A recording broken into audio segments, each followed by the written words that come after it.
so incredible. If you grew up in the 2010s, there's a specific feeling, the feeling of opening your phone, seeing a clip from a show you watched every single day after school and realizing that show ended over a decade ago, and you're not okay about it. Today we're going through 10 Nickelodeon shows from 2010s that ended way before they should have. Now you see, this isn't a worst shows list. These are shows people genuinely loved. Shows that built casts you cared about, storylines that were going somewhere, and then for no genuine reason, Nickelodeon had to remove them.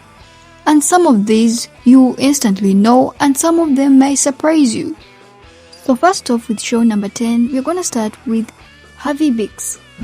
Now Harvey Beaks is a show about a little bluebird kid and his two best friends, Fee and Foo, who apparently are imps. When I was a kid I thought they were monkeys, but apparently they're not. So this show had this incredibly soft, almost story art book style, genuinely coming to watch, and it ran for 2 seasons before it quietly got cancelled. No big announcement, it just stopped getting new episodes, and honestly, in a TV landscape full of loud, chaotic kids shows, this one's gentle vibe is something we kind of need back. Rip to the most relaxing thing Nickelodeon ever made. Now next off we have Pig Goat, Banana and Cricket. Now as a kid, Pig Goat, Banana and Cricket kind of disgusted me out, but it genuinely had that kid vibe and I always waited for the next episode. And yes, it's called Pig Goat, Banana and Cricket for those who do not know: a pig, a goat, a banana and a cricket. So these 4 roommates, of course a pig, a goat and a banana and a cricket, living together, causing chaos. This show was completely unhinged, like the kind of unhinged where you'd watch an episode and immediately ask, what did I just watch? With genuine conviction and also genuine love. It ran for 3 seasons, built a small but very loyal following of people who appreciated its specific brand of absurd humor, and then ended without much fanfare. If you know this show, you're probably smiling right now. If you don't, I genuinely cannot describe it any better than what I just said, but you can check it out. Now for number 5, we're going with Bella and the Bulldogs. Now for Bella and the Bulldogs was a show about a cheerleader who became the quarterback of a football team. This show actually had a pretty fun premise, flipping the usual sports movie formula on its head, and it's like a boy and cast. It ran for 2 seasons. Now this show actually came around when I was in boarding school, so I did not watch most of it, but it was quite a good show. And then it ended pretty quietly, like we never saw it again. No real wrap up for the season's storylines, just that was the last episode apparently. This one tends to get forgotten in Nickelodeon's shows conversations, but if you watched it at the time, you definitely remember the theme song stuck in your head for weeks, like Bella, Bella. Okay, I don't remember it. Now for number 7 we have Every Which Way. Now Every Which Way was one of my favorite shows on Nickelodeon, and I don't know what got in Nickelodeon's way to cancel this show. I mean, this show made me cry every night, wondering if Daniel and Emma will ever get together. Like, this show just made me cry. So with that, I'm gonna give you guys a free concert. So let's go. I cast a spell that takes a hold of you. Come on, let's go. We could be. This show was one of my favorite shows, hands down, on Nickelodeon. So this show is about a show about a girl who moves to a new school and discovers she's actually a witch, gets caught up in a whole secret magical world, plus the normal teenage drama on top of that.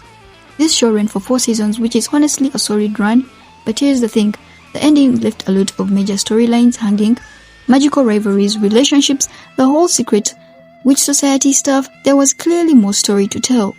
There was actually a follow-up movie a few years later that tried to wrap up some things up, but by the time it came out, a lot of fans had moved on and it didn't get nearly the attention the show deserved.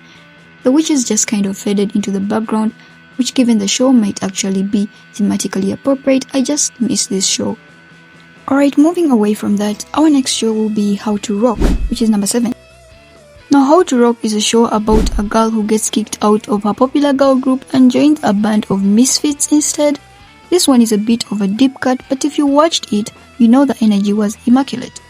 Great music, fun characters, that classic underdog band storyline that just works every time. And then 1 season, 13 episodes, and it was done. No explanation, no goodbyes. The band just stopped existing.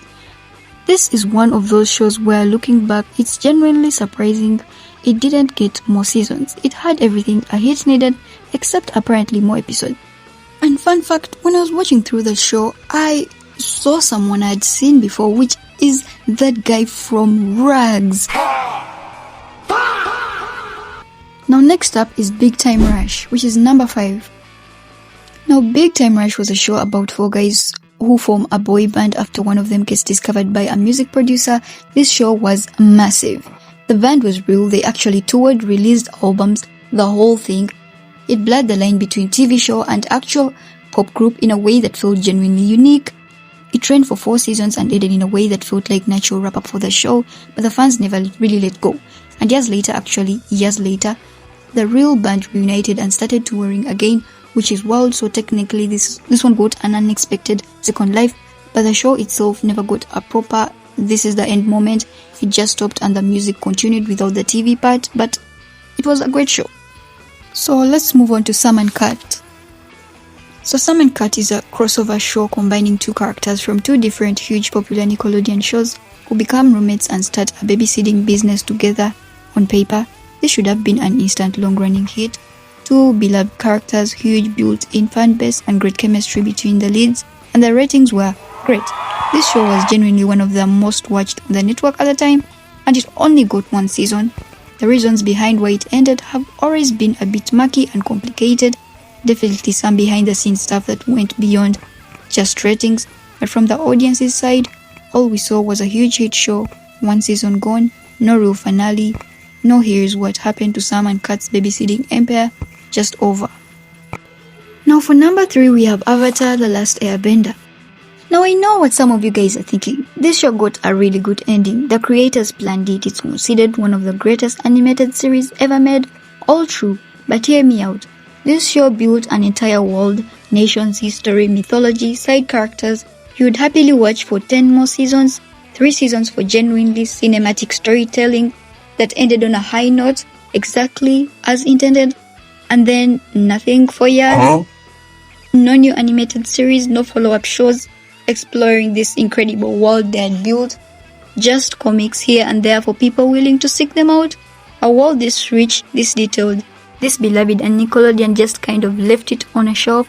When the sequel series finally did arrive, years later, it was treated almost like an afterthought, quietly shuffled around the schedule and eventually pulled from TV entirely partway through its run. So technically, yes, this show ended exactly how it was supposed to, but the world it created that deserved so much more, so much sooner, and it took the better part of a decade and a lot of demand before Nickelodeon really started treating this universe like a gold mine. It always was. So I know recently they made a movie out of it, which is really good because I loved Avatar. I actually watched the movie. It was very nice. So yeah. Now let's go on to number 2, almost to number 1, which is iCarly. Now iCarly is one of those old Nickelodeon classics that will never be forgotten. So this show is about a girl who starts a web show with her friends, basically inventing the concept of being a YouTuber before that was even really a thing.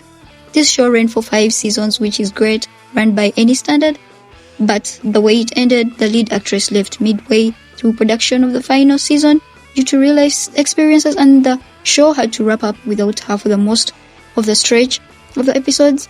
The final that aired was honestly one of the bittersweet. That's a nice goodbye moment, but it's clearly working around a situation nobody planned for. Years later, there was a revival series which got its own mixed reception, but the original ended in a way that felt like the show got cut off before it could probably weigh a goodbye on its own terms. So this show is like great. Now let's move on to number 1, which is Victorious, obviously. So Victorious was a show about a performing arts high school packed with music, comedy, and a cast that included several people who went on to become absolutely massive stars later on. For seasons, a huge fan base, songs that are still on people's playlists over a decade later, and then it just ended. No series finale, no graduation episode, no where are they now. The reasons have always been a little unclear, partly related to one of the leads stepping away to focus on their music career, which again we all know how that turned out. But for the show itself, for a series literally about performers putting on shows, the characters never got their final bow. The curtain just came down mid-scene. And that's it. 10 shows from the 2010s, 10 different ways of ending without really ending. Some got cut short by real life, some got quietly pulled and shuffled around, some just stopped with no warning at all. But here's the thing, a decade later we're still holding these shows on our hands, still quoting them, still getting them, still listening to their theme songs, and they're stuck in our heads. So that's not nothing. Subscribe for more 2010s nostalgia. So make sure you guys you subscribe, like, and follow my channel, So Incredible, on every platform. Bye!